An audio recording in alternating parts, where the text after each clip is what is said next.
إن الحمد لله نحمده ونستغفره ونستعينه ونستهديه ونؤمن به ونتوكل عليه ونعوذ بالله من شرور أنفسنا ومن سيئات أعمالنا من يهده الله فهو المهتد ومن يضلل فلن تجد له وليا مرشدا ونشهد أن لا إله إلا الله وحده لا شريك له ونشهد أن محمدا عبده ورسوله وصفيه من خلقه وخليله اللهم صل وسلم وبارك على سيدنا وحبيبنا محمد وعلى آله وصحبه ومن تبعهم بإحسان إلى يوم الدين عباد الله أوصيكم ونفسي المقصرة أولا بتقوى الله فاتقوا الله حق تقاته ولا تموتن إلا وأنتم مسلمون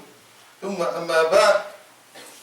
All praises are due to Allah subhanahu wa ta'ala, the most gracious and the most merciful, and the best of his peace and blessings shall be bestowed upon his beloved Prophet Muhammad sallallahu alayhi wa sallam. Dear brothers and sisters in Islam, we take advantage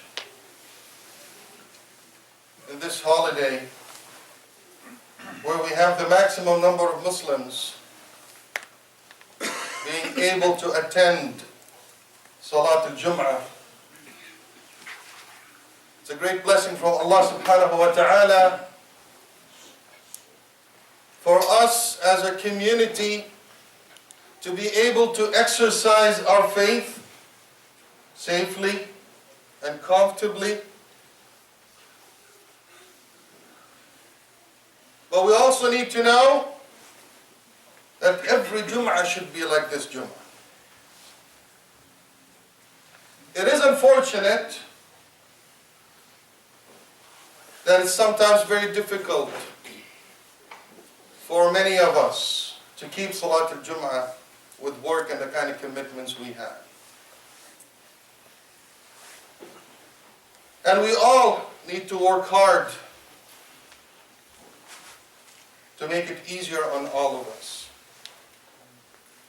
But Salat al-Jum'ah is only one matter, an important one. But it's one matter beside many others that we have as a community that we need to develop and we need to perfect. And when you ask yourself the question, when or why, when are we going to get to that level of strength, comfort in our deen, in practicing our deen? Someone would say it's probably very difficult. But what we want to point to today is the difficulty comes, or the easiness. It's all in our hands. It's totally dependent on how much we engage or disengage from the society. For the longest time, when the community was a lot smaller, disengagement and isolation was a great solution.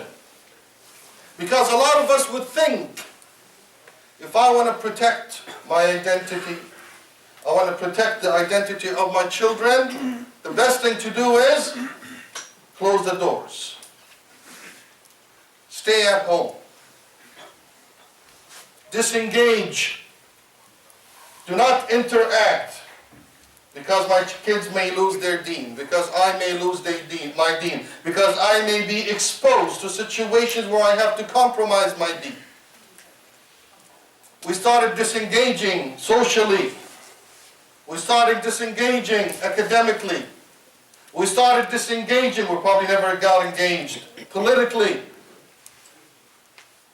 But then we realized that there is no protection in disengagement. Then we realize the more we isolate ourselves as a community, the weaker we become. So what is the solution? Allah subhanahu wa ta'ala informed us in Surah Al-Hujurat, in the very famous ayah, where He said, Jalla fi ulah, Ya ayyuhan nas. And this statement is addressed to all humans, irrespective of their faith. Ya ayyuhan nas, inna khalaqnakum min dhakarin wa untha, wa ja'alnakum shu'uban wa qabaila lita'arafu. Inna akramakum 'inda Allahi atqakum. Ya ayyuhan nas, all you people, everybody, listen up. You've been created, Allah subhanahu wa ta'ala created you from a male and a female. Important indication that this job that we're going to mention is not only for men. It's for everybody. For male and female. The two important parts of any family and society. You were created in male and female, and then you were split into, or you were made to be shu'uban wa qaba'il, nations and tribes. And in different tafasir, nations was meant to refer to, outside of Arabia, all nations, every language, every race. وَقَبَائِل, and tribes that existed in Arabia. So whether you are in a tribe or in any nation, you were created from a male and a female. Why? What does Allah Allah subhanahu wa ta'ala wants from us in this ayah, لِتَعَارَفُوا. So you may know one another. Not to isolate yourself from one another. So you may engage in certain activities. Why do we want to know one another? What's in ta'arafu? What's in knowing each other? People usually, they want to know each other to exchange good things. To exchange the goods, developments. This is why Allah subhanahu wa ta'ala also told us, فَتَكُمْ مِنْكُمْ أُمَّةٌ يَدْعُونَ إِلَىٰ الْخَيْرِ. That there be people amongst you that will call to good. And you need to show good. So in essence, our mandate in Islam is ta'aruf. Is to engage. Is to get to know others, to take the good and return good. To exchange good ideas.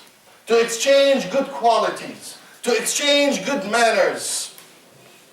If we have something good to give, my dear brothers and sisters, we should not lock ourselves up behind closed doors. We should be out there exchanging the good. Letting people know what we have. Every member of this society should be a productive member that will add something to this great society. And by Allah, I know that we have something great to add. We have great qualities to add. We have something that people want. And we are ordered to give this good. Because the problem is becoming bigger and bigger.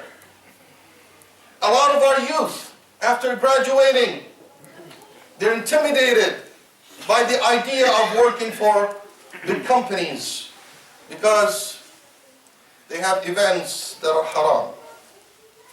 Because I'm going to have to deal with things that are haram or might be shubha. I can't be in this field. I don't want to engage in politics because something might be haram. I don't want to engage in this, I don't want to engage in that. Our options are becoming slimmer and slimmer, which means we're going to become weaker and weaker. Which means when we're weak, we're not going to be able to protect our identities. So initially, we've isolated ourselves to protect ourselves, but we're becoming so weak that we're not able to protect ourselves. Paradox. So we need to engage. We need to be out there. But the question is how? The question is how are we going to do this? And as we always know, the guidance is always, as Rasulullah ﷺ told us, في كتاب الله وفي سنة الحبيب المصطفى صلى الله عليه وسلم أقول قولي هذا واستغفر الله لي ولكم فاستغفروه ويا فوز المستغفر.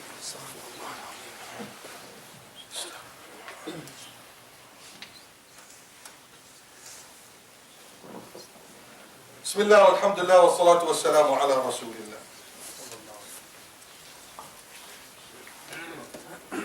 My dear brothers and sisters, the notion of engagement has always been a discussion of many generations and many people on what's the best way to do it. Well, let's learn from Al-Habib al-Mustafa sallallahu alayhi wa sallam. In a famous story that we mentioned in the last khutbah, the story of Aktam ibn Sayfi, radwanullah alayh, where Rasulullah sallallahu alayhi wa sallam was asked, who are you? So this is a ta'aruf story, if we want to look at it from this angle. Aktam ibn Sayfi sent a delegation to get to know Rasulullah sallallahu alayhi wa sallam because he heard about it. And as a wise man, he wanted to evaluate, not recede and disengage. He wanted to evaluate because he wanted to see if there's something good in this message. So he sends the delegation to Rasulullah ﷺ asking, who are you? Three important questions. Who are you? What are you? And what's your message? which is something that each and every one of us should evaluate before we decide if we want to engage or not. It's like checking a resume. What's your background? What are your qualifications? Who are you? What's your background? What are you? What are your qualifications? And what is your message? What do you want to spread? Rasulullah ﷺ, with his wisdom, what does he share with the delegation of Aktam ibn Sayfi? He shares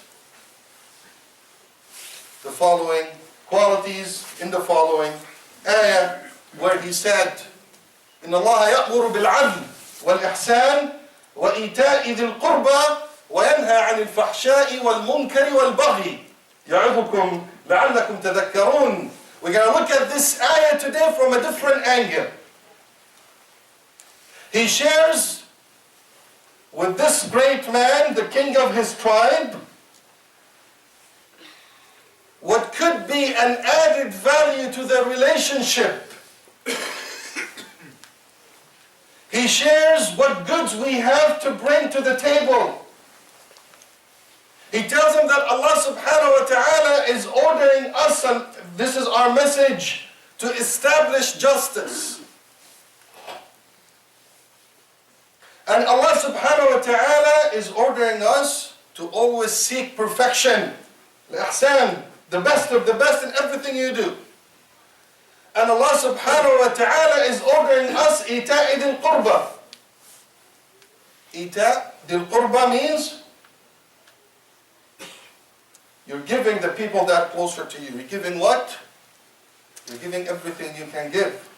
Support. Which means we work well in a team formation. وَيَنْهَى عَنِ الْفَحْشَاءِ وَالْمُنْكَرِ وَالْبَغْيِ, and had forbidden us from committing any obscenity, anything that will cause disease, harm in the community, we stay away from it. And munkar, anything that's rejected by the group in a policy or a law, we're law-abiding citizens. Wal-baghi, we don't transgress or oppress or commit injustice on others. Upon this ayah and upon those qualities, Aktam ibn Sayfi accepted Islam immediately. And he told his people, be the first one to follow Muhammad sallallahu alaihi wasallam. Now if we take this story and apply it on our daily life, I want you to imagine a situation where a Muslim youth is applying for a job,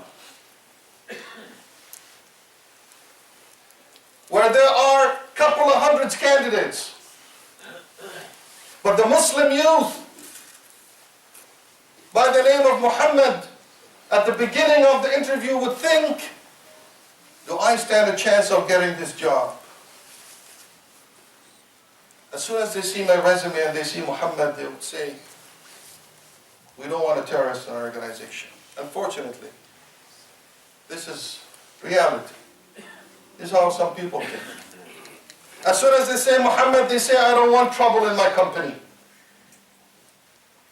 Because what's known about the name Muhammad, sallallahu alaihi wasallam, he's buried from all of this. But unfortunately, what's known in the media and by people that do not even belong to Islam is everything bad. So immediately you would think that I'm sharing the bad things with others. People don't want to hire me, don't want to deal with me. I will not be able to practice my deen. So you know what? I don't stand a chance. I don't want to apply. On the other hand, the picture that we want to see is a confident Muslim youth applying, and in the interview will tell that officer, by the way, I have certain qualities that will make your company a better company. Because I'm ordered by Allah subhanahu wa ta'ala to establish justice, meaning I protect everybody's right. I don't only protect my right, but I protect your right. And we all know, those of you that work for big companies, that the worst right that gets wasted or violated is time. A lot of employees tend to waste time on job. Just take it easy because they're paid salaries, so who cares if I waste 20 minutes, half an hour? But the Muslim candidate will say no.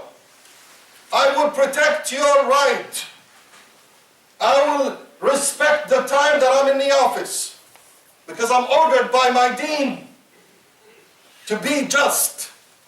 And I will not allow any violation of your rights as an employer. Then he will go on saying, I'm ordered by my deen to always seek perfection. I might not always attain it to be reasonable, but I will always seek perfection. I will do my best to do the best I can at work.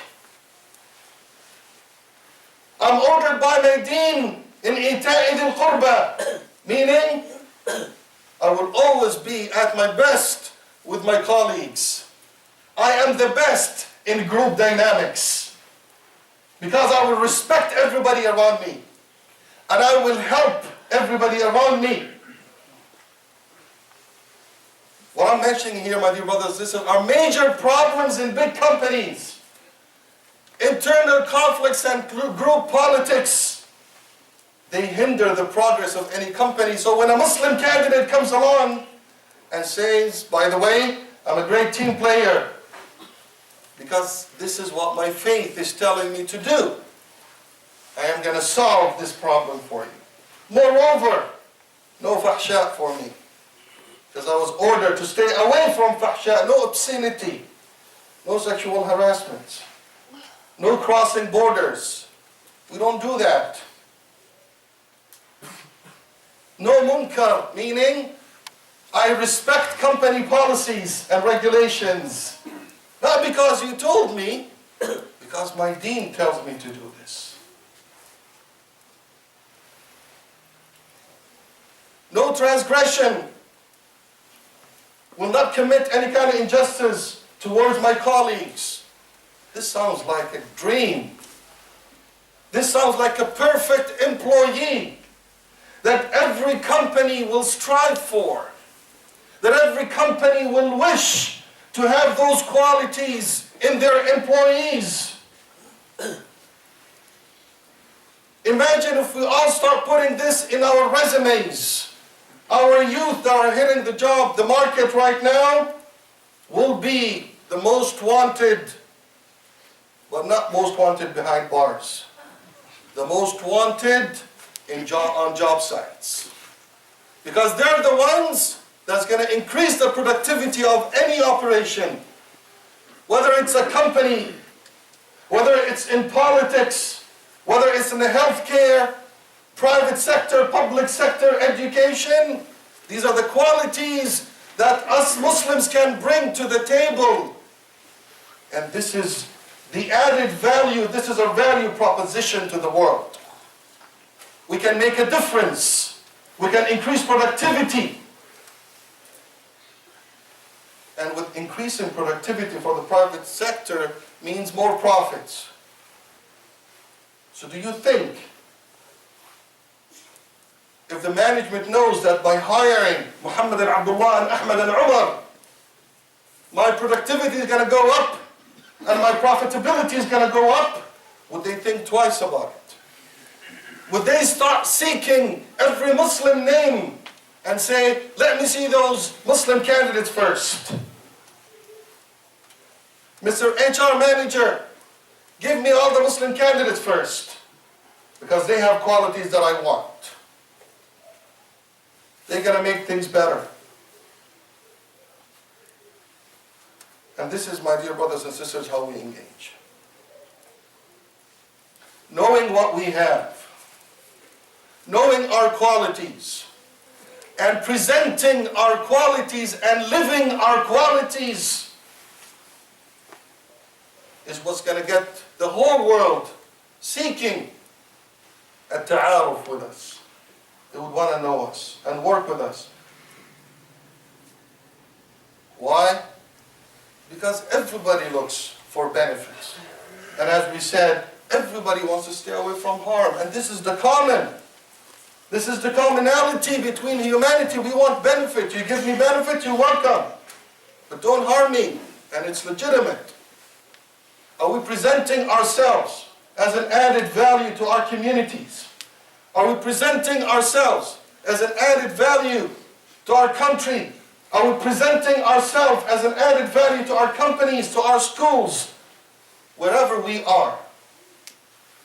Know, my dear brothers and sisters, that this is the order from Allah subhanahu wa ta'ala, and this is what Rasulullah sallallahu alaihi wasallam would love for you to do, is to be an added value wherever you go. And with this, we will engage safely without having to fear any compromise of our deen, because if we know our values before we engage, that means we know our deen very well. That means we're proud. Because the number one reason for any person to lose their identity is what? Lack of confidence. When our kids don't have confidence in their deen, they would want to change it. Because they don't feel comfortable being in that position of lack of confidence. And why don't we have confidence? Because we don't have knowledge. We need to start focusing on the right things of our deen, teaching our kids and ourselves what is our deen about. Look at the goods, look at the values, live them, learn them, live them, exercise them, apply them. And then we can get al-husnayayn. In this case, we'll engage, we'll grow, we'll become stronger. And by becoming stronger, we can protect ourselves and our deen. We ask Allah subhanahu wa ta'ala to enable us to understand our deen and learn our deen. We ask Allah subhanahu wa ta'ala to enlighten our hearts and our minds to learn what Rasulullah sallallahu alaihi wasallam brought us, to learn the goods in this deen, to learn the values in this deen. We ask Allah subhanahu wa ta'ala to help us apply the values of this deen. We ask Allah subhanahu wa ta'ala to protect us, protect our children, protect all the weak ones across the globe. We ask Allah subhanahu wa ta'ala to shower us with His mercy and blessings. We ask Allah subhanahu wa ta'ala to alleviate all the hardship from our brothers and sisters in Syria and Palestine and Kashmir and Iraq and Burma and wherever Muslims exist. We ask Allah subhanahu wa ta'ala to help us become strong with our deen, strong with our iman, strong with our values. We ask Allah subhanahu wa ta'ala to bless us and accept us. And Allah wa malaikatahu yusalluna ala al-nabi.